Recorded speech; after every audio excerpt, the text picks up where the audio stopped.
বিকেল 3:30টায় কেন্দ্রীয় শহীদ মিনার থেকে এমপিওভুক্ত শিক্ষক কর্মচারীরা মিছিল নিয়ে বের হন শিক্ষা ভবনের উদ্দেশ্যে। আন্দোলনকারীরা এই মিছিলের নাম দিয়েছেন বুখা মিছিল। মিছিলটি হাইকোর্টের সামনে পৌঁছালে আটকে দেয় পুলিশ। পরে সেখানেই অবস্থান নেন শিক্ষক কর্মচারীরা।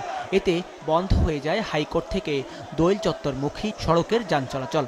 প্রায় 1.5 ঘন্টা অবস্থানের পর বিকেল 5টার দিকে সেখান থেকে কেন্দ্রীয় শহীদ মিনারে ফিরে যান তারা। আমাদেরকে সরকার যে 5% দিচ্ছে, এই 5% দিয়ে আমরা চলতে পারবো না, আমাদের পরিবার চলতে পারবে না।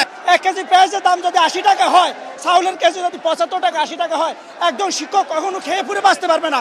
এর আগে সকালে এমপিওভুক্ত শিক্ষকদের 5% এবং সর্বনিম্ন 2000 টাকা হারে বাড়ি ভাড়া নির্ধারণ করে অর্থ মন্ত্রণালয় প্রজ্ঞাপন জারি করলে তা প্রত্যাখ্যান করেন আন্দোলনকারীরা। তারা জানান তাদের মূল বেতনের 20% বাড়ি ভাড়া ও চিকিৎসা ভাতা 1500 টাকা সহ 3 দাবি না মানা পর্যন্ত আন্দোলন চালিয়ে যাবেন। আমাদের 20% যে প্রজ্ঞাপন, এখানে 1% এলোমেলো করা আমরা মেনে নেব না। 5% বাড়ি ভাড়ার প্রজ্ঞাপন জারি করেছেন। ওনারা কোনো না কোনো শিক্ষকের ছাত্র ছিলেন। আমার প্রশ্ন হলো, উনি নিজে কত পার্সেন্ট বাড়ি ভাড়া নেন? একই দাবিতে টানা 3য় দিনের মতো কেন্দ্রীয় শহীদ মিনারে অনশন করছেন কিছু শিক্ষক।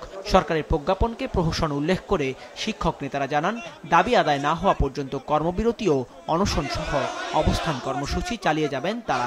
প্রজ্ঞাপন যতক্ষণ না হাজির হবে, যতক্ষণ না জারি করা হবে, এমপিওভুক্ত শিক্ষকদের এই শহীদ মিনারের আন্দোলন চলছে। এদিকে আজও 3 দাবিতে সারা দেশের এমপিওভুক্ত শিক্ষা প্রতিষ্ঠানে চলছে কর্মবিরতি। অনেক প্রতিষ্ঠানে বন্ধ আছে ক্লাস পরীক্ষাও। দাউদ হাসান, মাছরাঙা সংবাদ, ঢাকা।